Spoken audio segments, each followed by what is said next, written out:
YouTube, what's poppin'? Today we looking at the entire story of the Odyssey explained.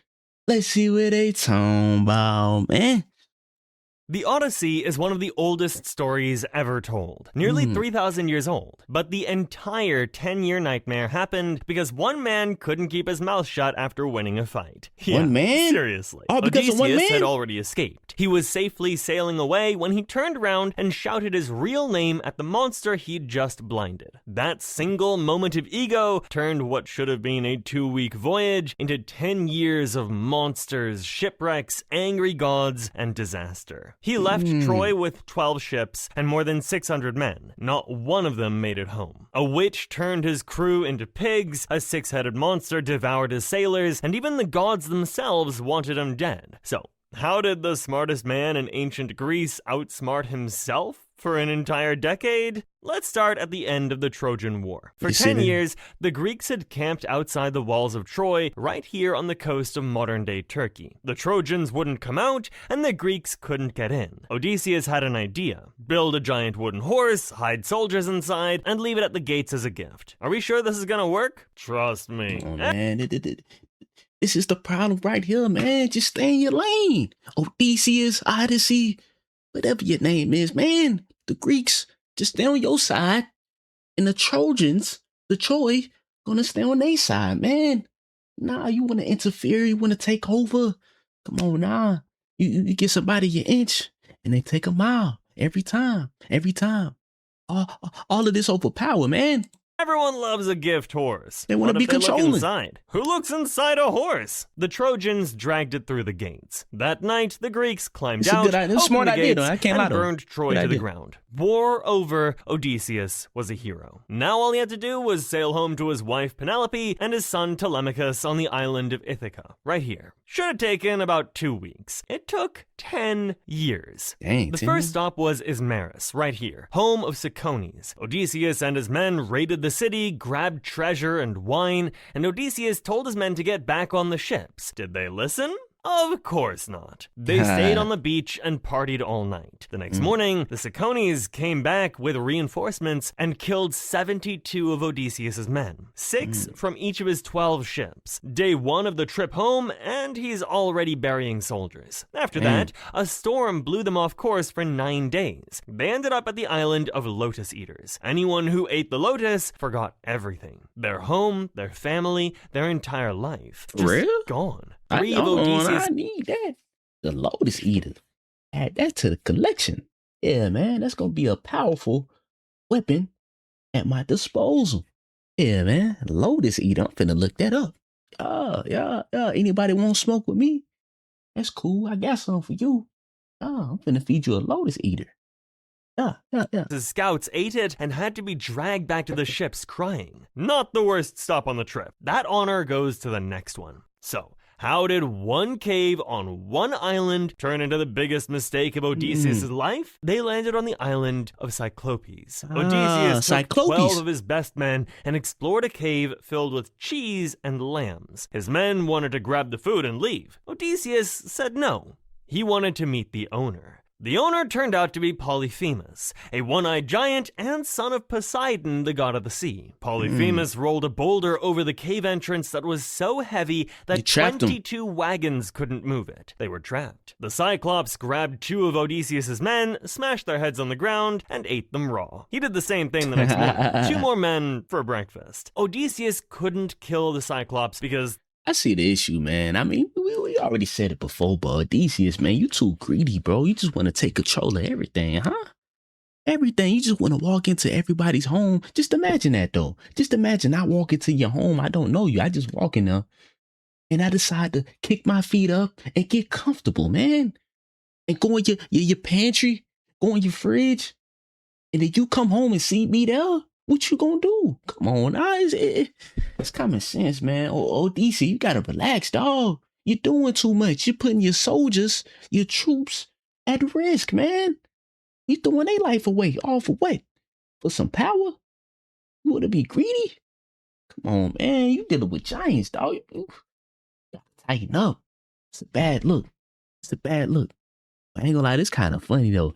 the giants picked the soldiers up and ate them like animal crackers. Yeah, because they so small. Come on, nah. Then nobody could move the boulder, so he offered the giant wine. Lots of it. Cyclops, what's your name? Polyphemus, what's yours? My name is Nobody. Nobody. Well, Nobody, I like you. I'll eat you last. That's my gift. Thanks. Eat you Very last. generous. After the Cyclops passed out drunk, Odysseus sharpened a massive olive stake, heated it in the fire, and drove it straight into the giant's eye. Polyphemus screamed for help. The other Cyclopes came running. Polyphemus, what's wrong? Who's hurting you? Nobody, he said. Nobody is hurting me. Well, if nobody's hurting you, go back to sleep. Brilliant, right? And in the morning, blind Polyphemus rolled back the boulder to let his sheep out and felt each one's back to make sure no men were riding them. Odysseus and his surviving men strapped themselves to the bellies of the sheep and escaped right under the Cyclops' hands. If Odysseus had just sailed away, that would have been the end of it. Poseidon would never have known. But Odysseus was too proud for that. As his ship pulled away, he stood up and shouted back at the blinded giant. Cyclops, if anyone asks who blinded you, tell them it was Odysseus, son of Laertes, king of Ithaca. His men begged him to stop. You see? And this is why I would not be a loyal soldier for you, Odysseus, Prometheus, whatever your name is, man. I couldn't do it. Because you talking too much. You should have just sailed your ship and went along your way. But nah, you want to do too much. You want to pop it. You want to trash talk the giant and let him know who actually did it. Come on, man. At this point, you asking for it. For the 10 years that you had to ship and sail, you asking for it, man. All the problems you go through, you asking for it, man. Tighten up.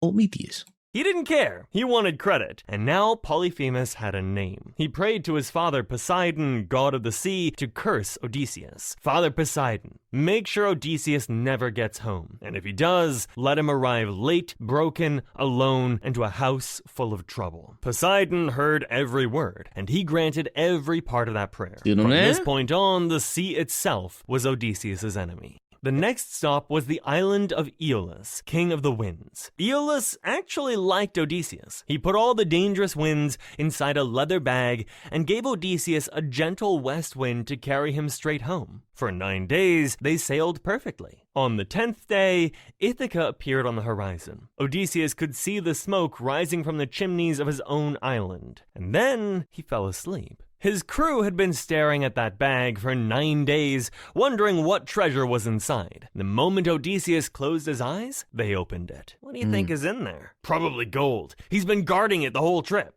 Let's just take a peek. Every trapped wind exploded out at once and blew all 12 ships all the way back across the sea, within sight of home and now further away than ever. Odysseus begged Aeolus for help again. Aeolus refused. The gods clearly hate you. Get off my island. But the worst was still coming. The Laestrygonians were giants, all of them. And when the fleet sailed into their harbor, they attacked from the cliffs. They hurled boulders down onto the ships and speared the crews like fish. 11 of 12 ships destroyed. Hundreds of men killed. Only Odysseus' ship escaped because he'd parked outside the harbor. 12 ships? He keep getting lucky, though. How is all his troops dying but the main source, though? That's not adding up to me. So they curse him. He going through all this trouble, but he not dying? Everybody around him is? At this point, the man is a cancer. Come on, But truth be told, though, I gotta go see the Odyssey, though. I ain't gonna lie. This sound like a masterpiece, man. I gotta see this.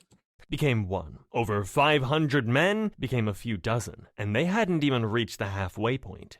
They washed up on the island of Aea, home of the witch goddess Circe. Odysseus sent a scouting party led by his officer Eurylochus. Circe invited them in for a feast. They ate. She touched them with her wand, and every single one of them turned into pigs. Eurylochus hadn't gone inside. He ran back to the ship in a panic. She turned them into pigs! All of them? Every single one! They've got snouts and hooves and everything! Odysseus went to rescue his men alone. The god Hermes gave him a plant called moly that blocked Circe's magic. When her spell failed, she turned the men back and invited everyone to stay. They stayed for a year on the magical island, while Penelope waited at home, wondering if her husband was dead. Eventually, his men had to remind him, "Sir, are we ever going home?" "Right, home! Yes, let's do that." Circe told him he couldn't go home yet. First, he had to sail to the land of the dead and speak with the prophet Tiresias. So Odysseus sailed to the edge of the world, dug a pit, filled it with blood, and summoned the dead. Tiresias gave him one warning: do not touch the cattle of the sun god Helios, or you will lose everything. While he was down there, Odysseus saw his own mother. She had died of grief, waiting for him to come home. He tried to embrace her 3 times. She slipped through his arms like a shadow. That's what his ego had cost him. Odysseus now headed into the most dangerous stretch of water in the ancient world. First, the sirens. Beautiful voices that lured sailors to crash on the rocks. Odysseus ordered his crew to plug their ears with beeswax and tie him to the mast so he could hear the song without steering toward it. "Tie me tighter." "Sir, you told us not to untie you no matter what." "I changed my mind." Yeah. Be honest with you, at this point, it sounds like he on some type of drug the way that he acted. These actions are very questionable. I ain't gonna lie, it's a head scratcher, man. What's going on? This is their leader right here? Him? Oh, Prometheus? I'm just saying, man, they gotta do better. I kind of question the troops, man. Like, what they got going on, for real. Untie me now. You also told us to ignore that. Really think about that, though. Like, tie another man down. Just saying, man, couldn't be me. Next came Scylla and Charybdis. Scylla was a 6-headed monster on one side, Charybdis was a massive whirlpool on the other. No safe path. Odysseus chose Scylla, knowing he would lose 6 men instead of the entire ship. Scylla snatched 6 sailors and ate them alive while they screamed his name. Now came the island Tiresias had warned him about, Thrinacia, home of the sacred cattle of Helios. Odysseus told his men not to touch them, but bad winds trapped them for a month and the food ran out. While Odysseus slept, his crew slaughtered the cattle. "The gods can punish us later. We're starving now." Odysseus said not to touch them. "Odysseus is asleep, and I'd rather die by the sea than starve on this beach." When Odysseus woke up and smelled roasting beef, he knew they were finished. The hides of the dead cattle crawled on the ground. The meat on the spits mooed. Yeah, the meat mooed. The moment they sailed, Zeus split the ship in half with a thunderbolt. Every man drowned. Every single one. Only Odysseus survived by clinging to the wreckage. The sea washed him up on the island of Ogygia, right here, home of the goddess Calypso. She fell in love with him and offered him immortality if he would stay forever. Odysseus said no. He sat on the beach every day staring at the horizon and crying for 7 years. Finally, Athena convinced Zeus to intervene. I gotta know, though. Let me know in the comments, man. Would y'all take the immortality if it was presented to you? Me personally, I'm gonna have to pass on that.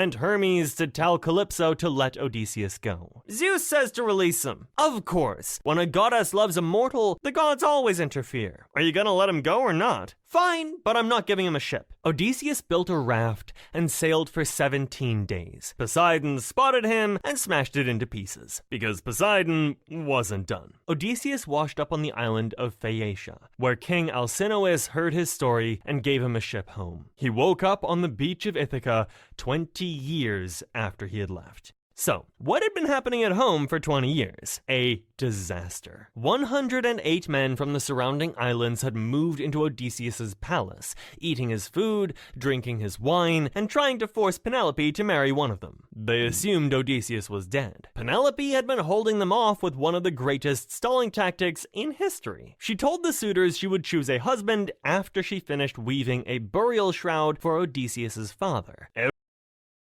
This same concept applies to this day with modern day females. They be doing this though. Dudes be waiting to get some from them. Be like, You can get some, but you got to do this for me. Next thing you know, you got to do that for me. Wow. So they was moving like that even back then, huh? Leading them on. Okay, okay. Every day she wove, every night she unraveled her work. 3 years before a servant gave her away. The goddess Athena disguised Odysseus as an old beggar so he could enter his own home without being recognized. As he walked through the gates, an ancient dog lying on a pile of manure lifted its head. It was Argos, the hunting dog Odysseus had raised as a puppy 20 years ago. The dog wagged its tail, laid its ears flat, and died. It had waited 20 years just to see its master one last time. Who's that old beggar?